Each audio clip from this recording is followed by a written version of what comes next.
No debí abrir esa caja.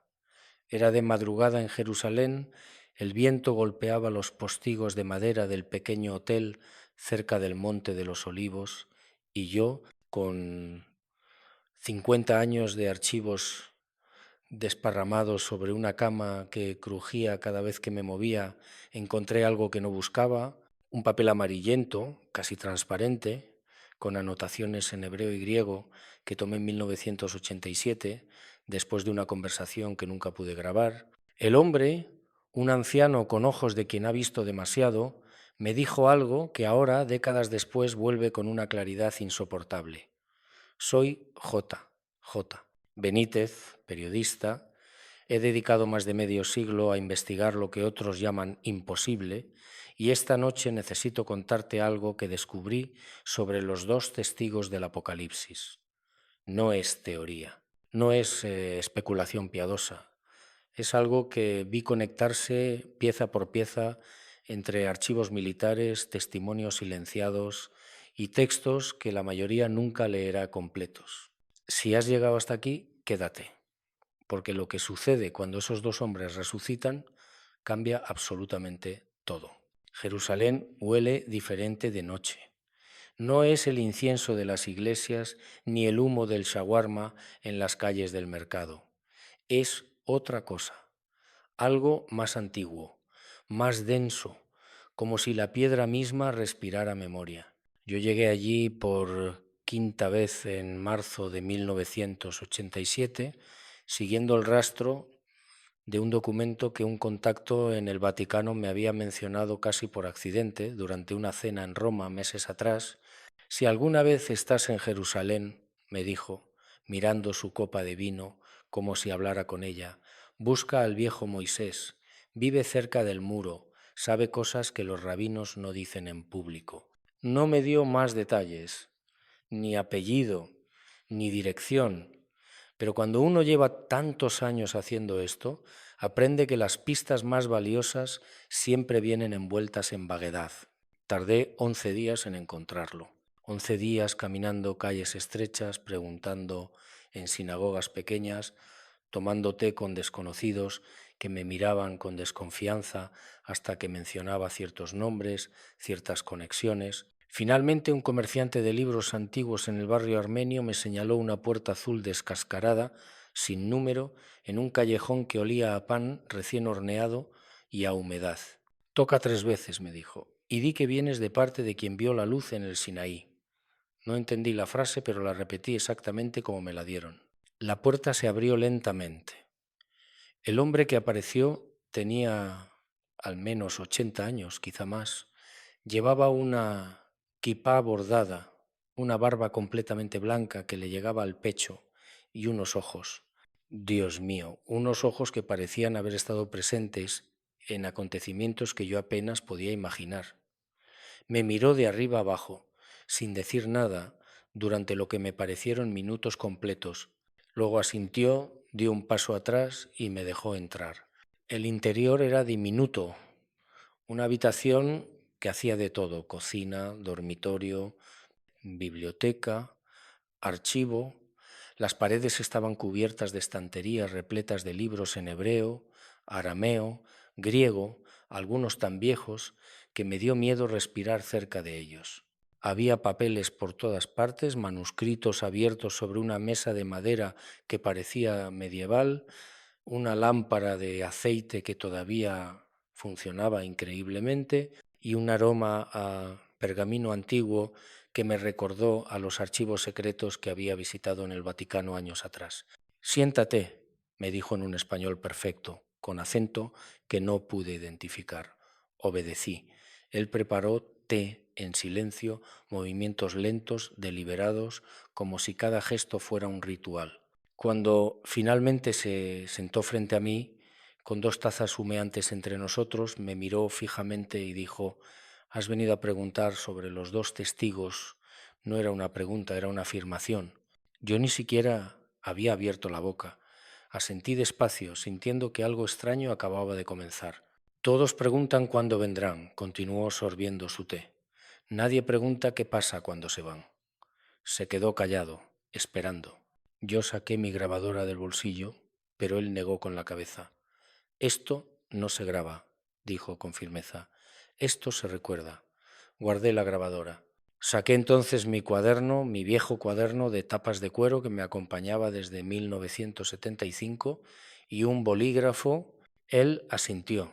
Escribe, dijo, pero no publiques hasta que entiendas. Pasamos 4 horas juntos esa tarde. 4 horas en las que Moisés, nunca supe si era su nombre real o simbólico, me explicó cosas que nunca había escuchado en ninguna iglesia, en ningún seminario, en ninguna conferencia escatológica. Me habló de los 2 testigos no como figuras proféticas abstractas, sino como realidades concretas que aparecen en el libro del Apocalipsis con coordenadas precisas, temporales, geográficas, incluso astronómicas. Me mostró textos en hebreo del libro de Zacarías, conexiones que nunca había visto. Me tradujo pasajes del Apocalipsis directamente del griego koiné, palabra por palabra, mostrándome matices que desaparecen completamente en las traducciones modernas. Pero lo que más me impactó, lo que me mantuvo despierto esa noche y muchas otras después, fue lo que me dijo sobre el momento de la resurrección. Todos hablan de los 3 días y medio, me explicó con la paciencia de quien ha repetido esto muchas veces en su mente. Todos dicen que los testigos yacerán muertos en la calle de la gran ciudad durante 3 días y medio y que luego resucitarán, pero casi nadie pregunta qué significa exactamente esa resurrección. ¿Qué sucede en ese instante? ¿Qué se desata en el mundo visible e invisible cuando esos 2 cuerpos vuelven a respirar? Me miró intensamente, porque no es solo un milagro, Benítez, es un desencadenante, un punto de quiebre en el orden establecido, el momento en que el cielo declara que el tiempo de la humanidad, tal como la conocemos, ha terminado. Salí de allí cuando ya oscurecía, con el cuaderno lleno de notas apresuradas, dibujos, esquemas, referencias a versículos que debía revisar. Caminé por las calles de Jerusalén sin rumbo fijo, procesando lo que acababa de escuchar, sintiendo que algo dentro de mí había cambiado. No era miedo exactamente, era más bien la sensación de haber abierto una puerta que no se podía cerrar, de haber visto algo que una vez visto te obliga a replantear todo lo demás. Esa noche, en mi habitación del hotel, con el viento todavía golpeando los postigos, comencé a organizar las notas, a conectar puntos, a seguir las referencias que Moisés me había dado. Y mientras lo hacía, recordé algo que un teólogo ortodoxo me había dicho años atrás en Grecia, durante una investigación completamente diferente. El Apocalipsis no es un libro sobre el futuro, Benítez. Es un libro sobre la estructura del tiempo, sobre cómo Dios interviene cuando el tiempo humano se agota. En ese momento no le di mucha importancia. Ahora, con las palabras de Moisés todavía resonando en mis oídos, comenzaba a entender. Los 2 testigos, Apocalipsis 11. Un texto que todos conocen superficialmente, pero que casi nadie estudia con la profundidad que merece. 2 hombres que profetizan durante 1260 días vestidos de cilicio, con poder para cerrar el cielo, convertir aguas en sangre, herir la tierra con plagas. 2 figuras que aterrorizan al mundo, no con ejércitos ni con armas, sino con palabras y con señales que nadie puede negar. Y luego, cuando su testimonio termina, la bestia que sube del abismo los mata. Sus cuerpos quedan expuestos en la plaza de la gran ciudad, que simbólicamente se llama Sodoma y Egipto, donde también el Señor fue crucificado, Jerusalén. 3 días y medio de celebración mundial. Los habitantes de la tierra se regocijan, se envían regalos unos a otros, porque estos 2 profetas habían atormentado a los moradores de la tierra. Pero entonces sucede algo que el texto describe con una economía de palabras que resulta escalofriante. Después de los 3 días y medio, el espíritu de vida enviado por Dios entró en ellos y se levantaron sobre sus pies, y cayó gran temor sobre los que los vieron. La primera vez que leí ese pasaje completo, con atención real, tenía 24 años. Era estudiante de periodismo, llevaba poco tiempo investigando temas que mis profesores consideraban poco serios y recuerdo que me impactó la violencia narrativa del texto. No es sutil, no es metafórico, es directo, casi cinematográfico. Dos hombres muertos, en descomposición, en medio de una plaza pública, mientras el mundo entero los observa. El texto dice explícitamente que gentes, tribus, lenguas y naciones contemplan sus cadáveres, algo imposible de imaginar en el siglo I, pero perfectamente comprensible ahora, en la era de la transmisión global instantánea. Y luego, de repente, sin aviso, esos cuerpos se levantan, no metafóricamente, no espiritualmente, físicamente. Se levantaron sobre sus pies. En aquel tiempo mi comprensión era limitada. Leí el pasaje como se lee una noticia. Sucedió esto, luego esto otro.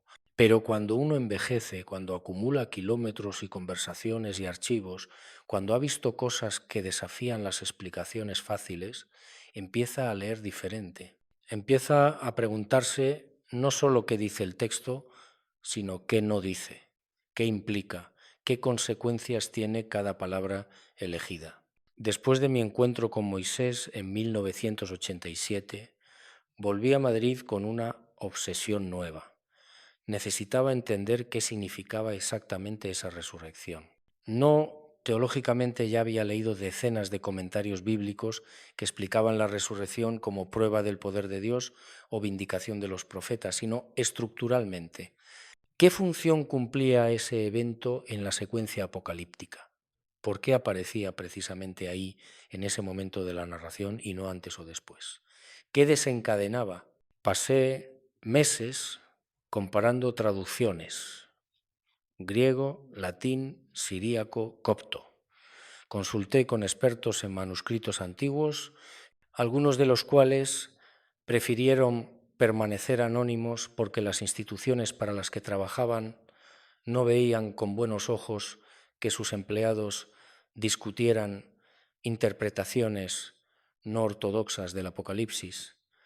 Uno de ellos, un monje benedictino con acceso a la biblioteca de un monasterio en el sur de Francia, me envió fotocopias de comentarios patrísticos que nunca habían sido traducidos a lenguas modernas. Comentarios de los siglos III y IV, escritos por padres de la Iglesia que vivían mucho más cerca del mundo conceptual del Apocalipsis que nosotros. Y allí, en esos textos polvorientos, encontré algo. Varios de los padres antiguos, especialmente los que escribían en griego, hacían una distinción que las traducciones modernas habían borrado. Cuando el texto dice el espíritu de vida enviado por Dios entró en ellos, la palabra griega usada para espíritu es pneuma, que puede significar viento, aliento, espíritu, pero el verbo traducido como entró es eiserchomai, que literalmente significa vino hacia adentro, penetró, invadió. No es una reanimación suave, es una invasión, una toma de posesión. Como si algo externo, poderoso, incontenible, hubiera atravesado la barrera entre los mundos y tomado control de esos cuerpos muertos. Uno de los comentaristas, cuyo nombre se ha perdido, pero cuyo texto sobrevivió copiado en los márgenes de un manuscrito del siglo V, escribió algo que me dejó helado. Cuando el pneuma de vida entra en los testigos caídos, no restaura simplemente lo que fue, transforma lo que será, porque esos cuerpos no vuelven a la vida que tenían, regresan con la vida que vendrá. Son, por 3 días y medio de muerte, semilla plantada en tierra enemiga, y cuando brotan, brotan como primicia de la cosecha final. Releí esa frase docenas de veces. Primicia de la cosecha final. El concepto de primicia es bíblico, por supuesto. Pablo lo usa en 1 Corintios 15 para hablar de Cristo como primicias de los que durmieron. La primicia no es simplemente el primero en orden, es el primero que garantiza que vendrá el resto. Es la prueba visible de que la cosecha completa está lista.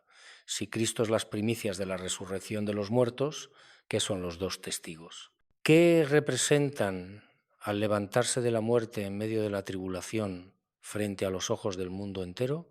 La respuesta que fui construyendo pieza por pieza a partir de esos textos antiguos y de conversaciones con eruditos que preferían el anonimato era inquietante. Los dos testigos no resucitan solo para vindicarse, resucitan para señalar algo, para marcar un momento, para declarar que un proceso irreversible acaba de comenzar. Su resurrección es un anuncio, una proclamación cósmica de que el tiempo de gracia se ha terminado y el tiempo del juicio ha llegado. Porque inmediatamente después de su resurrección, el texto dice, oyeron una gran voz del cielo que les decía, subid acá, y subieron al cielo en una nube, y sus enemigos los vieron. Subieron, en griego anabainó, el mismo verbo usado en otros contextos para describir ascensiones, elevaciones, movimientos de la tierra al cielo. Y luego en el mismo versículo, en aquella hora hubo un gran terremoto, y la 10ª parte de la ciudad se derrumbó, y por el terremoto murieron en número de 7.000 hombres, y los demás se aterrorizaron, y dieron gloria al Dios del cielo. Un terremoto, 7.000 muertos, destrucción masiva, terror. Y algo que suena extraño, dieron gloria al Dios del cielo. ¿Es conversión genuina o es reconocimiento forzado? El texto griego usa edokan doxan, dieron gloria, que puede significar adoración voluntaria o reconocimiento involuntario de poder. Algunos de los comentaristas antiguos opinaban que era lo segundo, que esas personas no se convirtieron, sino que fueron obligadas a reconocer que Dios existía, que era real, que tenía poder. Pero ese reconocimiento llegaba demasiado tarde, porque la siguiente frase es demoledora. El segundo ahí pasó. He aquí el tercer ahí viene pronto. Los ayes del Apocalipsis son juicios progresivos, cada uno más terrible que el anterior. El segundo ay acaba de terminar, el tercer ay está por comenzar, y el tercer ay, según el texto, incluye las copas de la ira de Dios, la batalla final, la caída de Babilonia, el regreso de Cristo. Es el clímax, el punto sin retorno, y todo eso se desencadena inmediatamente después de que los dos testigos resucitan y ascienden. Comencé a ver un patrón. La resurrección de los testigos no es un evento aislado, es un detonante, un mecanismo de relojería profética que, una vez activado, pone en marcha una secuencia imparable. Es como si su muerte hubiera sido un paréntesis, un intervalo de silencio, y su resurrección fuera el fin de ese silencio. La reanudación del programa, la señal de que Dios ha terminado de esperar. Volví a revisar mis notas de la conversación con Moisés. Había escrito casi textualmente: la resurrección de los testigos es la respuesta de Dios al asesinato de sus mensajeros, pero no es venganza, es declaración. Es como si Dios dijera: habéis matado a mis testigos y en ese acto habéis sellado vuestro destino. Ahora los levanto no para que sigan profetizando, sino para que asciendan. Y cuando asciendan, el tiempo de advertencia termina. Lo que viene después es cosecha. Cosecha. Esa palabra volvía una y otra vez en los textos antiguos. Cosecha de almas, separación de trigo y cizaña, juicio final.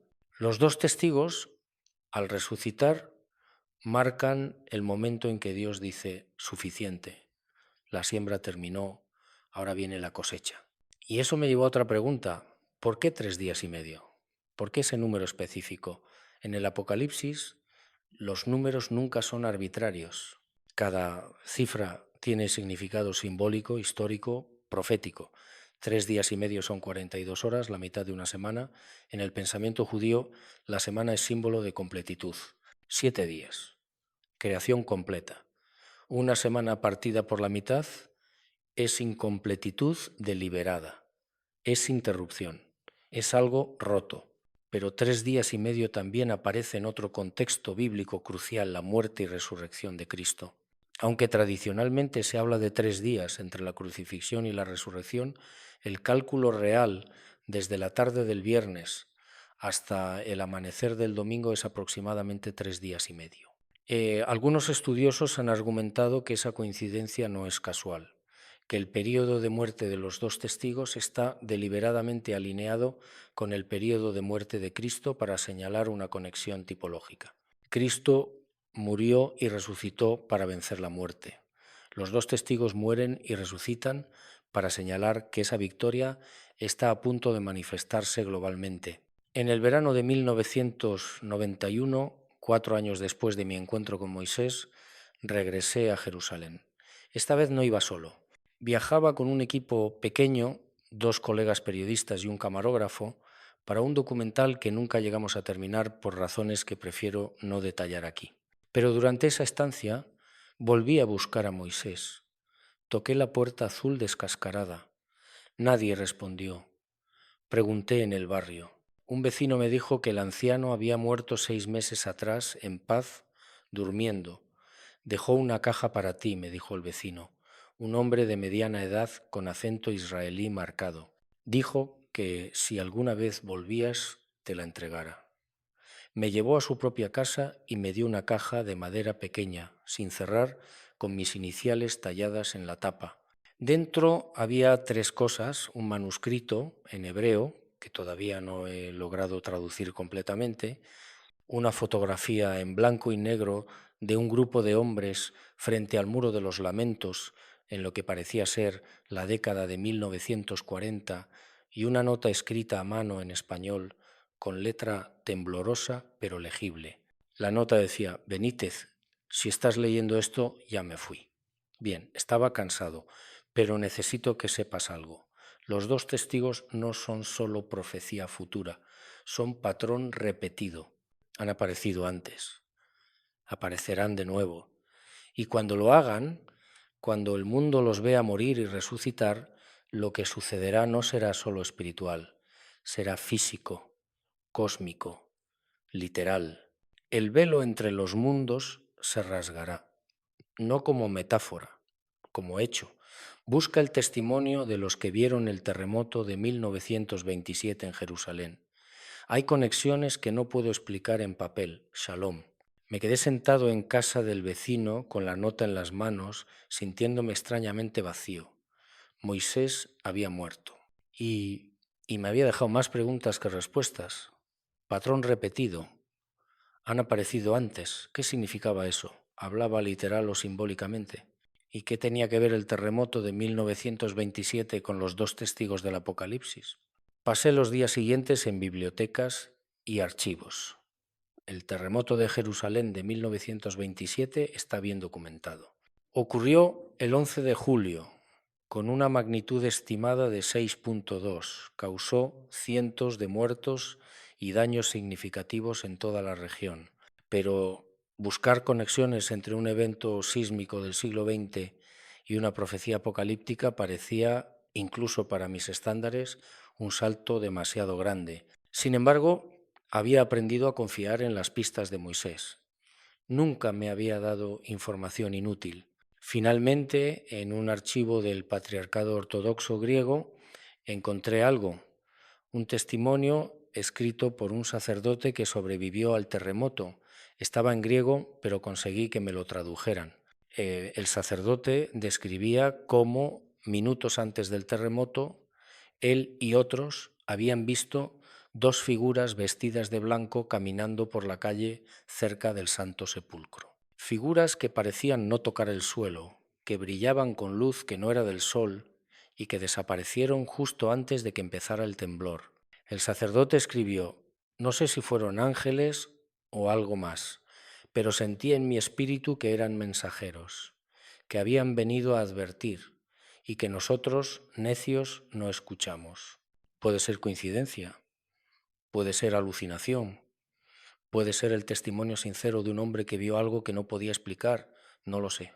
Nunca he sabido qué hacer con esas historias que no encajan en ninguna categoría, pero las archivo, las guardo porque he aprendido que en este trabajo lo que hoy parece irrelevante, mañana puede ser la pieza que completa el rompecabezas. Volví a revisar Apocalipsis 11 con nueva atención. Y daré a mis 2 testigos que profeticen por 1260 días vestidos de cilicio. 1260 días son exactamente 3 años y medio en el calendario profético de 360 días por año. Otra vez esa cifra, 3 y medio. La mitad de 7, incompletitud, ruptura, tiempo dividido. En el libro de Daniel se habla de un tiempo, tiempos y la mitad de un tiempo, que la mayoría de los intérpretes entiende como 3 años y medio. El mismo periodo, la misma estructura temporal rota, fragmentada, incompleta. Los 2 testigos profetizan durante ese tiempo. Vestidos de cilicio, que es símbolo de luto, penitencia, llamado al arrepentimiento, no vienen con gloria ni pompa, vienen con austeridad, con mensaje duro, con advertencias sin adornos, y tienen poder. Si alguno quiere dañarlos, sale fuego de la boca de ellos y devora a sus enemigos. Fuego de la boca, literal, metafórico. Los comentaristas discuten. Algunos dicen que es palabra profética que consume como fuego, otros dicen que es fuego literal, milagroso. El texto no lo aclara, simplemente lo afirma. Tienen poder para matar a quien intente hacerles daño. Tienen poder para cerrar el cielo a fin de que no llueva en los días de su profecía, como Elías, que cerró el cielo durante 3 años y medio. La conexión es obvia.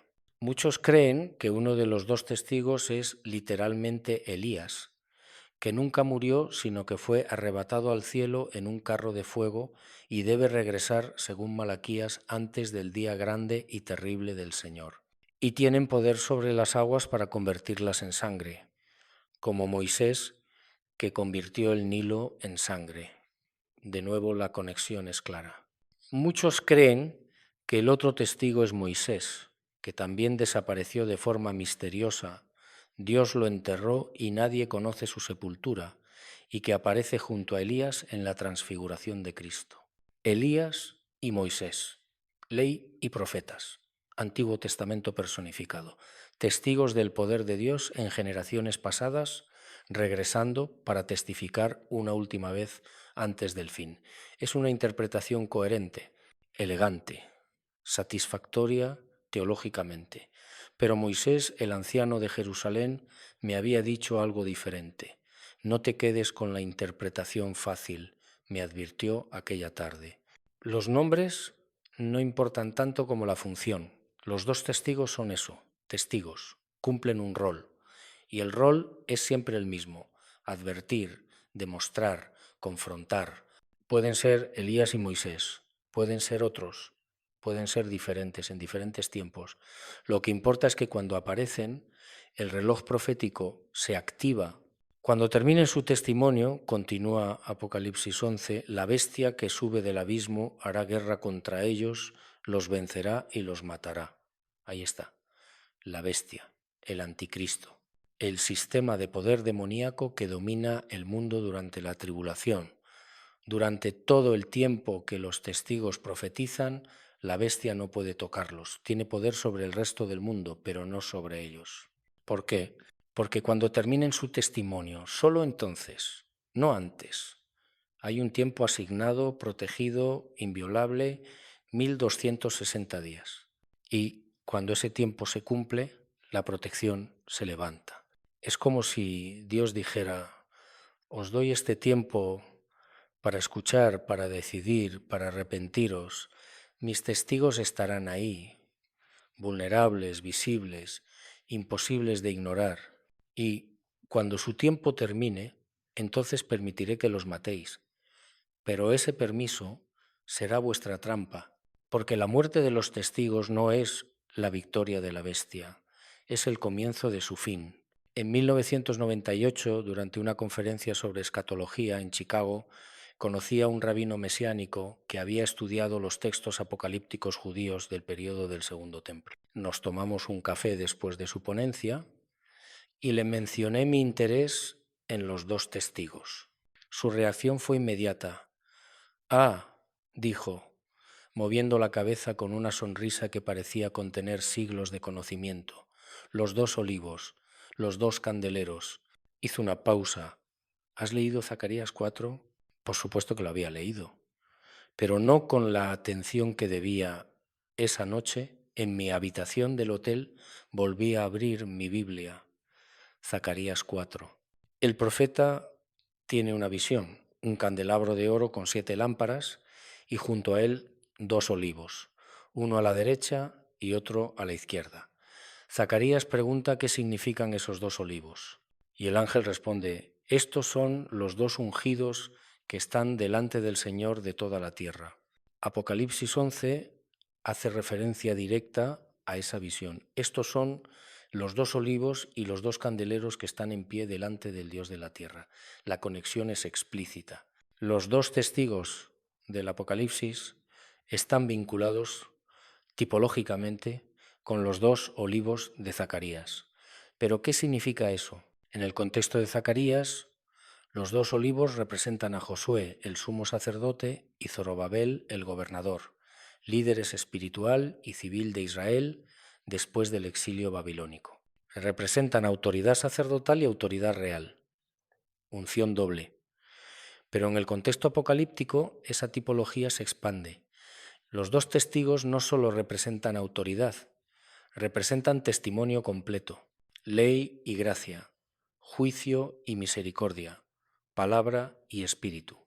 El rabino me había dicho algo más durante nuestro café. En la tradición judía, explicó, los 2 olivos también simbolizan continuidad. El aceite de oliva alimenta la menorá, la luz que nunca debe apagarse en el templo. Mientras haya olivos, hay aceite.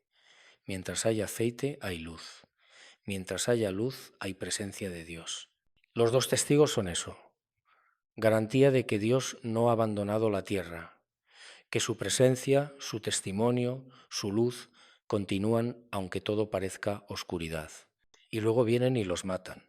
Sus cadáveres estarán en la plaza de la gran ciudad, que en sentido espiritual se llama Sodoma y Egipto, donde también nuestro Señor fue crucificado. Sodoma, símbolo de corrupción, moral, perversión, orgullo. Egipto, símbolo de esclavitud, opresión, idolatría. Y Jerusalén, donde Cristo fue crucificado. La ciudad que mata a los profetas y apedrea a los que le son enviados. Las 3 imágenes se superponen. La ciudad que debía ser santa se ha convertido en Sodoma. La ciudad que debía ser libre se ha vuelto Egipto. Y la ciudad donde murió el Salvador ahora mata a sus testigos. Y los de los pueblos, tribus, lenguas y naciones verán sus cadáveres por 3 días y medio y no permitirán que sean sepultados. No permitirán. Es activo, intencional, malicioso. Los cuerpos se dejan pudrir en público como advertencia, como burla, como exhibición de poder. Es la humillación máxima. En la cultura judía, no recibir sepultura es una maldición terrible. El cuerpo expuesto es señal de vergüenza extrema. Y aquí el mundo entero participa de esa vergüenza, observando, celebrando. Y los moradores de la tierra se regocijarán sobre ellos y se alegrarán y se enviarán regalos unos a otros, porque estos 2 profetas habían atormentado a los moradores de la tierra. Regalos, celebración, como una fiesta, como Navidad pervertida. El mundo celebra la muerte de los mensajeros de Dios. ¿Por qué? Porque habían atormentado. La palabra griega es ebasanizán, que significa causar dolor, angustia, tormento, pero no con violencia física. Los testigos atormentaron con verdad, con confrontación, con milagros que no podían negarse, con palabras que atravesaban las excusas y las mentiras. Atormentaron la conciencia del mundo y el mundo, finalmente libre de ellos, celebra, pero la celebración dura poco. Después de 3 días y medio entró en ellos el espíritu de vida enviado por Dios, y se levantaron sobre sus pies y cayó gran temor sobre los que los vieron. Ahí está otra vez. Pneuma zoes. espíritu de vida, vida que viene de Dios, que irrumpe en la muerte, que viola las leyes naturales, que invade cuerpos corruptos y los transforma. Y se levantaron sobre sus pies. Este San epitous podas autón, literalmente se pararon sobre sus pies. Movimiento físico, transición de horizontal a vertical, de muerte a vida, de derrota a victoria. Y cayó gran temor sobre los que los vieron, Phobos Megas. Terror grande. No es respeto reverencial, es pánico, porque lo que acaban de presenciar destruye toda su cosmovisión. Durante 3 días y medio han celebrado la muerte de estos dos hombres. Han enviado regalos, han brindado, han declarado victoria y ahora, frente a cámaras del mundo entero, porque pueblos, tribus, lenguas y naciones están viendo, esos cuerpos muertos se levantan, la muerte no los retiene, la tumba no los guarda, el poder que los mató no puede mantenerlos muertos. Es la peor pesadilla del sistema de la bestia, porque si no pueden matar definitivamente a estos dos hombres, ¿qué pueden hacer? Si la muerte misma es reversible, ¿dónde está su poder real? Si Dios puede levantar a sus testigos frente a los ojos de todos, ¿qué impide que levante a todos los suyos? Hay un detalle en el texto que muchos pasan por alto. Después de que los testigos se levantan, el texto dice: oyeron una gran voz del cielo que les decía: subid acá, anabate ode, subid aquí. La misma frase, exactamente las mismas palabras griegas que aparecen en Apocalipsis 4:1, cuando Juan es llamado a subir al cielo para ver las cosas que deben suceder después. Es un llamado al cielo, una convocatoria, una orden de ascensión, y ellos obedecen. Y subieron al cielo en una nube, y sus enemigos los vieron. Otra vez, visibilidad total, público completo. Sus enemigos los vieron. Hoy ectroi autón, no solo observadores neutrales, enemigos, los que los odiaban, los que celebraron su muerte, los que enviaron regalos conmemorando su eliminación. Esos los ven ascender, los ven irse, los ven escapar de la muerte y subir al cielo, literalmente, físicamente, en una nube. La nube es importante. En la Biblia, la nube es símbolo de presencia divina. La Shekinah, la gloria de Dios, a menudo aparece como nube. Dios guió a Israel en el desierto con columna de nube. Cristo ascendió al cielo en una nube y prometió regresar en las nubes. La nube no es meteorológica, es teofánica. Es señal de que Dios está presente, de que Dios está actuando, de que lo natural se encuentra con lo sobrenatural. Los dos testigos ascienden en esa nube y sus enemigos los ven. ¿Qué pasa en ese momento en la mente de quienes observan? Durante 3 días y medio han vivido la ilusión de que Dios está ausente, de que el sistema de la bestia es invencible, de que la muerte es final. Y ahora, en cuestión de minutos, toda esa ilusión se desmorona. Los muertos viven, los derrotados ascienden, el cielo interviene. Y entonces viene el terremoto. En aquella hora hubo un gran terremoto y la 10ª parte de la ciudad se derrumbó. Y por el terremoto murieron en número de 7.000 hombres. En Caiti ora ekeine. En aquella hora, inmediatamente, sin demora, sin pausa, en el momento exacto en que los testigos ascienden, la tierra tiembla. Seismos megas, terremoto grande, y la 10ª parte de la ciudad cae. 10% de destrucción, 7.000 muertos. Los números, otra vez, son simbólicos. 10 en la Biblia representa completitud de orden terrenal. 10 mandamientos, 10 plagas de Egipto, 10 cuernos de la bestia. La 10ª parte es diezmo, porción que pertenece a Dios. La ciudad ha rechazado a Dios, ha matado a sus testigos, ha celebrado su muerte y Dios toma su 10ª parte. No como impuesto, sino como juicio, destrucción proporcional, advertencia medida. 7.000 muertos. 7 es el número de perfección, completitud divina. 1000 es plenitud, multitud. 7.000 es muerte completa, perfecta, irreversible. No escapan, no se salvan. El juicio los alcanza exactamente en el momento de la ascensión. Es como si el terremoto fuera la firma de Dios en la resurrección de los testigos. La confirmación física de la realidad espiritual.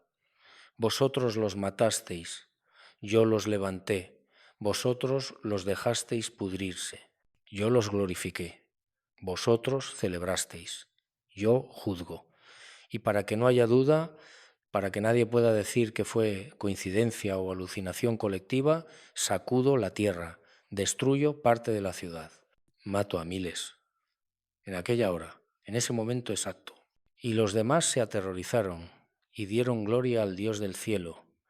Énfoboi egenon tocaí edocan doxan. Se volvieron temerosos y dieron gloria, pero es gloria forzada, no adoración voluntaria. Es reconocimiento aterrorizado, no conversión genuina. Porque inmediatamente después el texto dice, el segundo ay pasó, he aquí, el tercer ay viene pronto. Guaí deutera pelten, idou guaí trité ergetai taji. El segundo ay se fue, mira, el tercer ay viene rápidamente. No hay pausa, no hay período de gracia extendido. El reconocimiento de Dios no salva si viene demasiado tarde. La tercera parte del juicio, la más terrible, está en camino y nada la detendrá. Pasé años tratando de entender la lógica de esa secuencia. ¿Por qué Dios permite que los testigos mueran si luego los resucitará? ¿Por qué no protegerlos hasta el final? ¿Por qué ese paréntesis de muerte y humillación? Hasta que un día, conversando con un teólogo reformado en Ámsterdam, él me dijo algo que me hizo replantear todo. Benítez, me dijo, mirándome por encima de sus gafas mientras tomábamos café en un pequeño café cerca del Rijksmuseum, la muerte de los testigos no es fracaso, es estrategia. Piénsalo. Si Dios simplemente los protege hasta el final y luego los lleva al cielo, el mundo puede decir, tuvieron suerte, escaparon. Pero si permite que los maten, que los expongan, que los celebren muertos y luego los resucita frente a todos, ¿qué puede decir el mundo entonces? No hay escapatoria retórica. No hay forma de negar lo que acaba de pasar. La muerte y resurrección pública es la prueba irrefutable de que Dios es real, de que tiene poder, de que su palabra es verdadera. Tenía razón. La resurrección de los testigos no es solo vindicación personal, es demostración cósmica. Es el momento en que Dios dice al mundo entero, mirad, mis mensajeros hablaron verdad. Los matasteis porque no queríais escuchar. Ahora los levanto para que veáis que todo lo que dijeron era cierto. Y ahora que lo habéis visto, ahora que no podéis negar, ahora que no tenéis excusa, viene el juicio. Es similar a la resurrección de Cristo, pero con una diferencia crucial. Cristo resucitó en privado. Se apareció solo a sus discípulos. El mundo no lo vio salir de la tumba. Tuvo que creer por testimonio, por fe, pero los dos testigos resucitan en público total, transmisión global, sin posibilidad de negación. Es fe forzada, evidencia innegable. Y eso, paradójicamente, es peor para el mundo, porque elimina la excusa de la ignorancia. En el año 2003, mientras investigaba para otro proyecto completamente diferente, encontré un documento antiguo en los archivos de una biblioteca monástica en Grecia. Era una carta escrita por un monje del siglo XIV, durante la peste negra. El monje describía visiones que había tenido, no sabía si por fiebre o por revelación divina. En una de esas visiones veía dos figuras de pie en medio de Constantinopla, rodeadas de muerte y enfermedad, predicando sin cesar. Luego las veían caer, muertas, y la ciudad entera celebraba. Pero al tercer día escribía el monje con letra temblorosa: cuando vi que se levantaban, cuando vi que subían en luz que cegaba, supe que no era visión de peste, era memoria del futuro. Había visto lo que será. Y lloré, porque supe que cuando llegue ese día nadie estará preparado. Memoria del futuro. La frase me persiguió durante meses. Es posible que algunos hayan visto, a través de los siglos, anticipaciones de lo que el Apocalipsis describe, visiones que no eran sobre su tiempo, sino sobre el nuestro. No tengo respuesta, pero tengo una carpeta llena de testimonios similares, monjes, profetas, visionarios de diferentes épocas que describieron escenas notablemente parecidas a Apocalipsis 11. 2 hombres, testimonio, muerte, resurrección, ascensión, terremoto, juicio. Quizás sean solo ecos de la lectura del Apocalipsis en sus mentes. Quizás sean algo más. Lo que sé es que el patrón se repite, y cuando un patrón se repite a través de siglos y culturas, merece atención. Volví a la pregunta central. ¿Qué sucede cuando los 2 testigos resucitan? El texto dice que cayó gran temor sobre los que los vieron. ¿Pero qué tipo de temor? ¿Es el temor que lleva al arrepentimiento o el temor que lleva a la desesperación? El griego usa phobos, que puede ser ambos. Puede ser temor reverencial, el principio de la sabiduría, o puede ser terror paralizante, el reconocimiento de que es demasiado tarde. El contexto sugiere lo segundo, porque esos mismos que dieron gloria al Dios del cielo no se convierten, no cambian, no abandonan a la bestia. El resto del Apocalipsis muestra que la humanidad, incluso después de ver milagros y juicios innegables, se endurece más. Apocalipsis 16 describe cómo, durante las copas de la ira, los hombres blasfeman contra Dios por los dolores y las llagas y no se arrepintieron para darle gloria. El mismo lenguaje, dar gloria, pero en un caso es reconocimiento forzado, en otro es blasfemia. La diferencia es el corazón. Los 2 testigos resucitan. El mundo los ve. El mundo reconoce que Dios es real, pero ese reconocimiento no produce salvación, produce terror. Y el terror en corazones ya endurecidos produce odio. Odio a Dios por ser real. Odio a Dios por tener poder. Odio a Dios por juzgar. Es la última fase de la rebelión humana. No es ignorancia, es conocimiento rechazado, es verdad vista y despreciada. Y eso, teológicamente, es lo más aterrador de la resurrección de los testigos. No es que el mundo no crea, es que el mundo cree y aún así rechaza, ve la evidencia y aún así se niega, presencia el milagro y aún así blasfema. Porque el problema nunca fue falta de evidencia, fue odio a la verdad. Jesús lo dijo claramente en Juan 3, esta es la condenación, que la luz vino al mundo, y los hombres amaron más las tinieblas que la luz, porque sus obras eran malas. La resurrección de los testigos es luz innegable, y el mundo, viendo esa luz, la odia, no porque sea falsa, sino precisamente porque es verdadera. En 2011, durante una conferencia en Buenos Aires, un pastor me hizo una pregunta que me dejó pensando durante semanas. Benítez, me dijo, si Dios sabe que la humanidad no se arrepentirá, aunque vea la resurrección de los testigos, ¿por qué hacerlo? ¿Por qué ese despliegue público de poder si no cambiara nada? Mi respuesta inmediata fue para eliminar excusas, para que en el juicio final nadie pueda decir que no sabía, que no vio, que no tuvo oportunidad. Pero después pensé más profundamente y llegué a otra conclusión. La resurrección de los testigos no es solo para el mundo, es para los que creen, es para los que han esperado, es para los que en medio de la tribulación se han preguntado si Dios realmente tiene control, si realmente ganará, si realmente vale la pena mantenerse fieles. La resurrección de los testigos es la respuesta de Dios a esa pregunta. Sí, controlo, sí, ganaré, sí, vale la pena. Mataron a mis mensajeros, los levanté, los llevé al cielo y sacudí la tierra para que todos supieran que fue real. Es vindicación para los fieles, es advertencia final para los rebeldes y es declaración de guerra para la bestia, porque después de la ascensión de los testigos el tercer ay comienza y el tercer ay incluye la séptima trompeta que anuncia los reinos del mundo han venido a ser de nuestro Señor y de su Cristo y Él reinará por los siglos de los siglos. Es el anuncio del fin, del reinado definitivo, de la victoria final. La resurrección de los testigos es el preludio de esa victoria.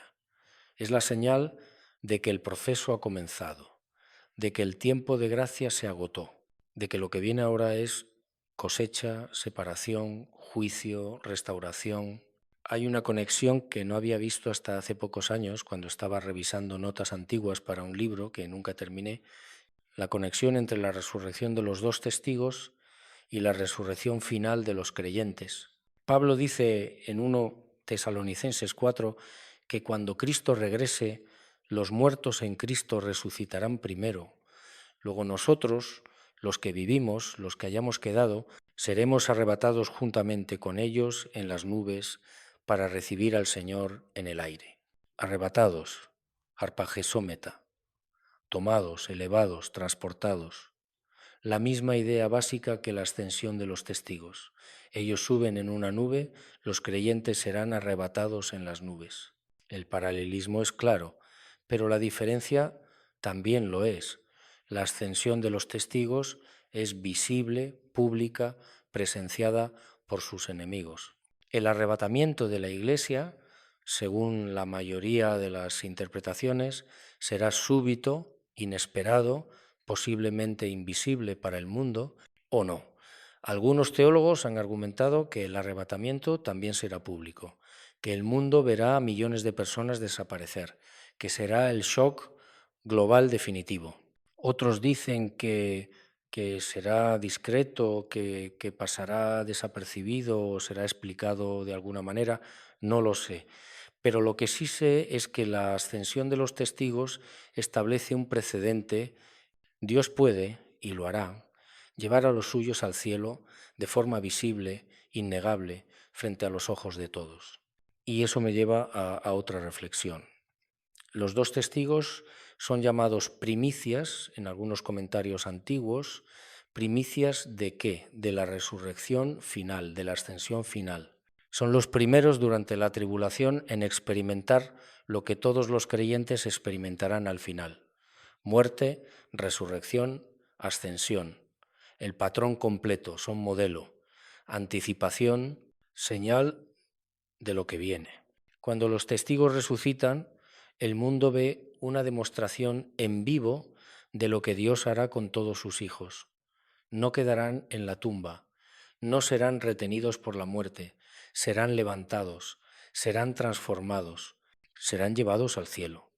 Y nada, ni la bestia, ni los reyes de la tierra, ni los ejércitos del infierno podrá impedirlo. Es un mensaje de esperanza para los que sufren durante la tribulación. Si Dios levantó a los testigos frente a todos, levantará también a ustedes. Si Dios los vindicó públicamente, los vindicará a ustedes. Si Dios los llevó al cielo a pesar de sus enemigos, los llevará a ustedes. Esperen, resistan, manténganse fieles, porque el mismo poder que levantó a los testigos los levantará a ustedes. Pero para los enemigos de Dios el mensaje es diferente. Es advertencia final, es ultimátum. Han matado a los mensajeros de Dios, pero Dios los levantó. Han celebrado victoria, pero Dios transformó esa victoria en derrota. Han blasfemado, se han burlado, han perseguido, pero Dios demostró su poder de forma innegable. Y ahora, después de esa demostración, viene el juicio sin excusas, sin demora, sin misericordia adicional. La resurrección de los testigos marca el punto de no retorno. Es el momento en que Dios dice: suficiente, he enviado advertencias, he mostrado señales, he dado tiempo, he llamado, he esperado. Pero ahora, ante el rechazo final, ante la celebración de la muerte de mis mensajeros, ante la dureza de corazones que ni siquiera la resurrección mueve al arrepentimiento, viene el fin, y el fin viene rápido. He aquí el tercer ay viene pronto, tají rápidamente, sin pausa. El mecanismo del juicio final se activa en el momento de la ascensión, es inevitable, es imparable, es justo. Recuerdo una conversación que tuve en 2007 con un sobreviviente del Holocausto en Tel Aviv. Hombre anciano, tatuaje de Auschwitz todavía visible en su brazo, ojos que habían visto lo peor de la humanidad. Le pregunté en un momento de la conversación si creía en Dios. Me miró en silencio durante lo que parecieron minutos completos. Luego dijo: creo que Dios existe, creo que tiene poder, pero también creo que se contiene, que podría destruir el mal ahora mismo, pero elige esperar. Y esa espera es terrible para los que sufrimos, pero es también misericordia para los que todavía pueden arrepentirse. Hizo una pausa, pero llegará un día en que la espera termine. Y ese día, Benítez, será terrible, no porque Dios sea cruel, sino porque la justicia acumulada de siglos caerá de una vez. Esas palabras volvieron a mi mente cuando estudié la resurrección de los testigos. La espera termina, la paciencia se agota, la misericordia da paso a la justicia, no arbitrariamente, no caprichosamente, sino después de advertencias repetidas, señales innegables, oportunidades múltiples. Y cuando todo eso ha sido rechazado, cuando incluso la resurrección pública de los mensajeros de Dios no mueve al mundo al arrepentimiento, entonces viene el tercer ay. Esta noche, mientras escribo esto desde mi estudio, con libros apilados hasta el techo y notas de décadas desparramadas por todas partes, vuelvo a pensar en aquella tarde en Jerusalén con Moisés, en la caja que me dejó, en la nota que decía: cuando el mundo los vea morir y resucitar, lo que sucederá no será solo espiritual, será físico, cósmico, literal. He pasado años tratando de entender qué quiso decir con cósmico y creo que finalmente lo entiendo. La resurrección de los dos testigos no es un evento aislado en la Tierra, es un evento que repercute en todo el universo. Pablo dice en Romanos 8 que la creación misma será libertada de la esclavitud de corrupción, que toda la creación gime esperando la manifestación de los hijos de Dios. El cosmos entero está involucrado en el drama de la redención y la resurrección de los testigos es parte de ese drama. Cuando esos dos cuerpos se levantan, cuando el neuma de vida entra en ellos, cuando ascienden en la nube, algo cambia no solo en la tierra, sino en la estructura misma de la realidad. El velo entre el cielo y la tierra se adelgaza. Las fuerzas espirituales, tanto angelicales como demoníacas, reaccionan. El terremoto no es solo geológico, es sísmico en el sentido cósmico. Es el universo respondiendo a la intervención directa de Dios. Y por eso el tercer ay viene inmediatamente, porque la resurrección de los testigos ha abierto una puerta que no se puede cerrar, ha iniciado una secuencia que debe completarse. Ha puesto en marcha el mecanismo final del plan de Dios. Las copas de la ira se derramarán, la bestia será destruida, Babilonia caerá, Cristo regresará, el reino eterno se establecerá. Todo eso fluye, inevitable. Desde el momento en que los testigos se levantan de la muerte, es por eso que su resurrección es tan importante. No es solo vindicación personal, es detonante profético. Es la señal que el cielo y el infierno, los ángeles y los demonios, los creyentes y los rebeldes, todos reconocen. El tiempo se acabó, el juicio comenzó, el fin está aquí. He dedicado más de 50 años a investigar misterios. He viajado por más de 100 países. He entrevistado a miles de personas. He leído documentos que la mayoría nunca verá. Y de todo lo que he investigado, de todo lo que he descubierto, lo que el Apocalipsis dice sobre los dos testigos es quizá lo más inquietante, porque no es mitología, no es simbolismo abstracto, es descripción concreta de eventos que según el texto sucederán. Dos hombres, testimonio, muerte, resurrección, ascensión, terremoto, juicio. Y cuando eso suceda, cuando el mundo vea esos cuerpos levantarse, cuando presencie esa ascensión, cuando sienta ese terremoto, todo cambiará para siempre, irreversiblemente. El tiempo de advertencia habrá terminado El tiempo de gracia habrá expirado. Lo que venga después será cosecha, separación, juicio final. No sé cuándo sucederá. El texto no da fechas. Jesús mismo dijo que nadie sabe el día ni la hora, pero el patrón está ahí. Las señales están descritas. Y para los que tenemos ojos para ver, para los que hemos estudiado estos textos con honestidad y sin agenda, la conclusión es ineludible. Esto sucederá, no como alegoría, no como metáfora, como realidad histórica, visible, innegable, y cuando suceda, cuando veas en las noticias, en tiempo real, que 2 hombres han estado profetizando en Jerusalén durante 3 años y medio, cuando veas que han sido asesinados y sus cuerpos dejados en la calle, cuando el mundo entero celebre su muerte, recuerda esto, espera 3 días y medio, porque lo que viene después, lo que el Apocalipsis describe con precisión escalofriante, cambiará todo. Los verás levantarse, los verás ascender, sentirás el terremoto y sabrás con certeza absoluta que el tiempo ha llegado. Esa es la promesa del texto y también su advertencia. Yo solo soy un periodista que ha seguido el rastro de estas cosas durante décadas, que ha escuchado testimonios, leído documentos, conectado puntos.